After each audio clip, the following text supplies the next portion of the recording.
পৃষ্ঠা হোক, 2 পৃষ্ঠা হোক, যতটুকু আমরা পারি সকাল সন্ধ্যায়, সকালবেলা যদি 1 পৃষ্ঠা 2 পৃষ্ঠা বা যতটুকু পারি সকালবেলা তেলাওয়াত করি কোরআনে কারীম থেকে।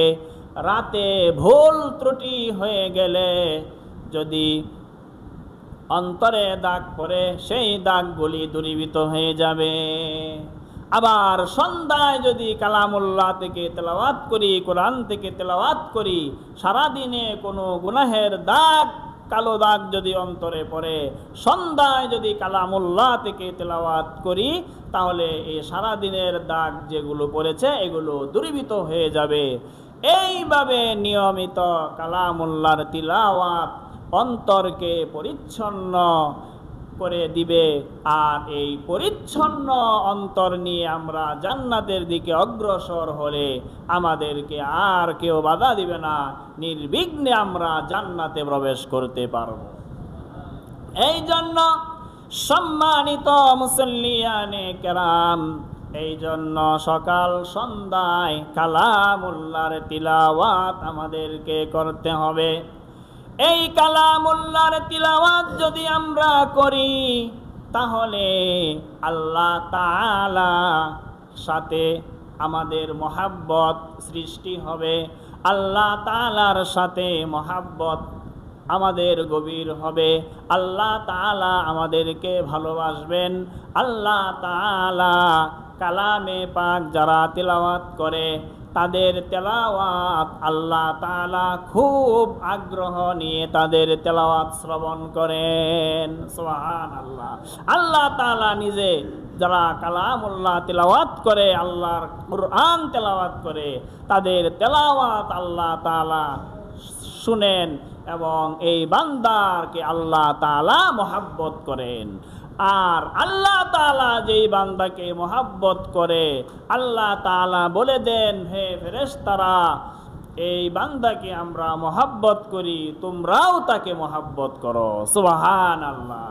এইভাবে ফেরেশতারা দুনিয়াবাসীদেরকে বলে দেয় যে এই বান্দাকে আল্লাহ তাআলা মহব্বত করে, আমরাও মহব্বত করি, তোমরাও তাকে মহব্বত করো। সুবহানাল্লাহ। এই জন্য কালামে পাকের বিশুদ্ধ তেলাওয়াত নিয়মিত করলে আল্লাহ রাব্বুল আলামিন মানুষের অন্তরে মায়া মহব্বত দিলে দেন, তখন দুনিয়ার মানুষও তাকে ভালোবাসতে থাকে। এই জন্য মোহতারাম হাজরিন, কালামে পাকের বিশুদ্ধ তেলাওয়াতের বিকল্প নাই। আমরা অনেকেই আছি যে অনেক কোরআনুল কারীম এরকম আছে যেখানে বাংলাতে উচ্চারণ দেওয়া আছে, যালিকাল কিতাবু লা রাইবা ফীহি হুদাল লিল মুত্তাকিন আলহামদুলিল্লাহি রাব্বিল আলামিন। এগুলো বাংলাতে লেখা আলহামদুলিল্লাহি রাব্বিল আলামিন।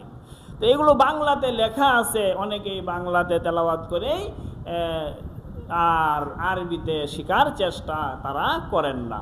কিন্তু এই বাংলাতে এরকম উচ্চারণ লেখাও বৈধ নয়, আর বাংলাতে কোরআনে কারীমের এই তেলাওয়াত এইটাও বৈধ নয়। কারণ বাংলাতে মনে করেন আলহামদু, এই যে একটা শব্দ, এই শব্দের মধ্যে হা, এটা হলো এই হা গলার থেকে কণ্ঠনালীর মধ্যখান হইতে উচ্চারিত হয় আলহামদু। এবং বাংলাতে তো আলহামদু, আরেকটা হা আছে স্বাভাবিকভাবে হা, 2টা হা। তো এরকম এই বাংলাতে হ তো আর 2টা নাই, হ তো একটাই। হা হইলেও হ আর হা হইলেও হ। তো এইটা এইরকমভাবে বাংলাতে এটা শুদ্ধ। আবার আলামিন, এখানে আইন আছে, তা আইনের উচ্চারণের জন্য আবার হামজা জবর আ, আইন জবর আ। তো এখানে বাংলাতে এটা এর জন্য সরে আ।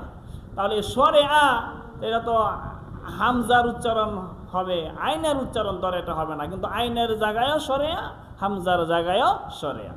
তো এই জন্য বাংলা উচ্চারণ দেখে পড়া এটা কোরআনে কারিমের পড়ার মধ্যে ভুল থাকে, আর কোরআন এই জন্য এগুলো লেখাও ঠিক না, আবার এগুলো দেখে পড়াও ঠিক না। এগুলো দেখে পড়া গুনাহের সবের পরিবর্তে গুনাহের কারণ হবে, কারণ তেলাওয়াত বিশুদ্ধ হচ্ছে না। আর কোরআন তেলাওয়াত বিশুদ্ধ না হলে হাদিসের মধ্যে এসেছে কিছু মানুষ কোরআন পড়ে কিন্তু সে আরো গুনাহগার হয়, কারণ এই যে বিশুদ্ধ না হওয়ার কারণে। এই জন্য মুহতারাম হাজিরিন, তিলাওয়াত আমাদেরকে করতে হবে এবং বিশুদ্ধ তিলাওয়াত আমাদেরকে করতে হবে, বিশুদ্ধ তিলাওয়াত শিখতে হবে।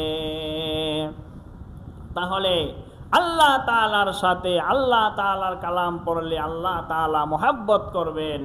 আল্লাহ তাআলা অন্তর যে দিয়েছেন সেই অন্তর পরিচ্ছন্ন হবে এই তেলাওয়াত। এই জন্য আর নামাজও আছে যে নামাজ ভেঙ্গে যায় তেলাওয়াত অশুদ্ধ হওয়ার কারণে। এই জন্য মুহতারাম হাজিরিন, এই মসজিদেও বয়স্কদের কোরআন সহি শুদ্ধভাবে শিখার ব্যবস্থা আছে। আমরা যখন সুযোগ হয় দৈনন্দিন যদি 20 মিনিট 30 মিনিট সময় করে আমরা দেই, তাহলে আল্লাহর সন্তুষ্টির জন্য আমরা যদি একটু কষ্ট স্বীকার করি যে আল্লাহ তাআলা কালাম সহি শুদ্ধ করে শিখব, এই জন্য যদি আমরা শিখা আরম্ভ করে দেই, আল্লাহ তাআলা দেখবেন যে আমার বান্দা চেষ্টা করতেছে। কিন্তু যদি শুদ্ধ তেলাওয়াত না আবার চেষ্টাও না করি, তাহলে আল্লাহ তাআলার কাছে আমাদের জবাব দেওয়ার কোনো পথ থাকবে না। হাদিসের মধ্যে এসেছে, বুখারী শরীফের হাদিস, আল্লাহ তাআলার এক বান্দি অপরাধী, সে একটা কুকুরকে পানি পান করিয়েছে।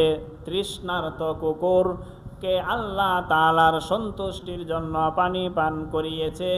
এই জন্য আল্লাহ তাআলা এই অপরাধী মহিলাকে, বুখারী শরীফের ঘটনা, জান্নাতের উপযুক্ত বানিয়ে দিয়েছেন। সুবহানাল্লাহ। এই জন্য আল্লাহ তাআলার সন্তুষ্টির জন্য, আল্লাহ তাআলার মহব্বতে, আল্লাহর কালামের মহব্বতে, আল্লাহর সন্তুষ্টির অর্জনের উদ্দেশ্যে যদি আমি আল্লাহর কালাম শিক্ষা শুরু করে দেই, তাহলে হতে পারে এই যে আমি চেষ্টায় আছি, যদি আমার এরকমভাবে শিক্ষা করতে নাও পারি, আল্লাহ তাআলার এটা উসিলা হয়তো আল্লাহ তাআলা মাফ করে দিবেন। কিন্তু আমার পক্ষ থেকে কোনো চেষ্টা সাধনা নাই, তাহলে তো আল্লাহ তাআলার কাছে জবাব দেওয়ার কোনো পথ থাকবে না। মুহতারাম হাজিরিন, এই জন্য কালামে পাকের তিলাওয়াত গুরুত্ব দিয়ে আমাদেরকে শিক্ষা অর্জন করতে হবে। কালামুল্লাহর তিলাওয়াত যদি করি, তাহলে আমাদের অন্তর পরিচ্ছন্ন হবে। আর অন্তর পরিচ্ছন্ন হলে, হাদিসের মধ্যে এসেছে, অন্তর যদি এরকম পরিচ্ছন্ন থাকে, তাহলে অন্তর বিশুদ্ধ হলে, ইযা সলুহাত সলুহাল জাসাদু কুল্লু, অন্তরটা যদি এরকম ভাবে পরিশুদ্ধ হয়, তাহলে তার পুরা শরীরেই ঠিক হয়ে যাবে। আর যদি অন্তর এরকম ভাবে কালো থাকে, তাহলে এরকম ভাবে ভালো কাজও ভালো লাগে না। অন্তর যদি পরিচ্ছন্ন থাকে, তাহলে অন্তরের ভিতরে নামাজের মহাব্বত, ভালো কাজের মহাব্বত, এগুলো অন্তরের ভিতরে থাকে। একটা ভালো কাজ ছুটে গেলে অন্তরের ভিতরে আফসোস পয়দা হয়। আর অন্তর যদি এরকমভাবে পরিচ্ছন্ন না থাকে, তখন এরকমভাবে নামাজ ছুটে গেল কোনো আফসোস নাই, অথচ কত বড় অপরাধ। এরকমভাবে খারাপ কাজ খারাপ মনে হয় না, ভালো কাজ করার আগ্রহ দূরীভূত হয়ে যায়, আগ্রহ পয়দা হয় না। অন্তর যদি এইরকমভাবে কালো হয়ে যায়, এই জন্য মুহতারাম হাজিরিন, অন্তর এরকমভাবে কালো হয়ে যায় গুনাহের কারণে। আর গুনাহ তো মানুষের হইতে পারে। এই জন্য এই গুনাহ যেন দূরীভূত হয়ে যায়, কালো দাগ দূরীভূত হয়ে যায়। এই জন্য আমাদের অব্যাহতভাবে নিয়মিত আল্লাহ তাআলার কোরআন তেলাওয়াত করতে হবে। প্রত্যেক দিন সকাল সন্ধ্যায় কিছু কোরআন তেলাওয়াত করতে হবে, জিকির করতে হবে, তাহলে নামাজ আদায় করতে হবে, তাহলে অন্তর আমাদের পরিচ্ছন্ন হবে। আল্লাহ রাব্বুল আলামিন এই আয়াতে কারিমার মধ্যে এই তিনটা ব্যবসা, তিনটা কাজের কথা বলেছেন। আল্লাহ তাআলা বলেছেন, ইন্নাল্লাযীনা ইয়াতলুনা কিতাবাল্লাহ, সূরা ফাতির 22 নম্বর পারার এই সূরার মধ্যে আয়াতটি রয়েছে।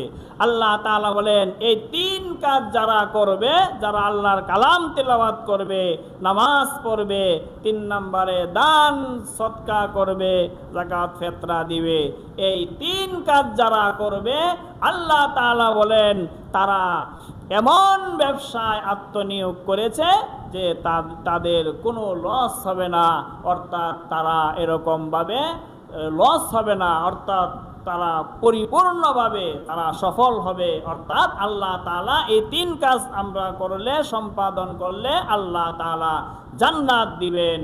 এর আল্লাহ তাআলার এই ওয়াদার কোনো খেলাফ হবে না, তাহলে এই আমরা সফল হয়ে যাব। আর আল্লাহ তাআলা বলছেন, যারা ফামান যুহজিহা আনিন নার ওয়া উদখিলাল জান্নাহ ফাকাদ ফাজ, কোনো ব্যক্তিকে যদি জাহান্নাম থেকে বাঁচিয়ে দেওয়া হয়, জান্নাতে প্রবেশ করানো হয়, তাহলে সেই সফল কাম।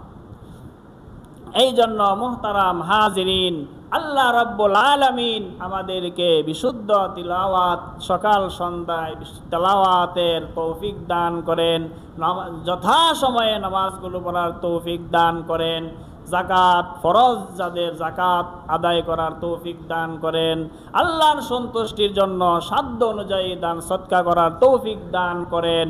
আল্লাহ তাআলা এই কাজগুলো, ব্যবসা আমাকে কাজগুলো করার তৌফিক দান করেন, আপনাদেরকে এই কাজগুলো সম্পাদন করার, সহিভাবে সম্পাদন করার তৌফিক দান করেন।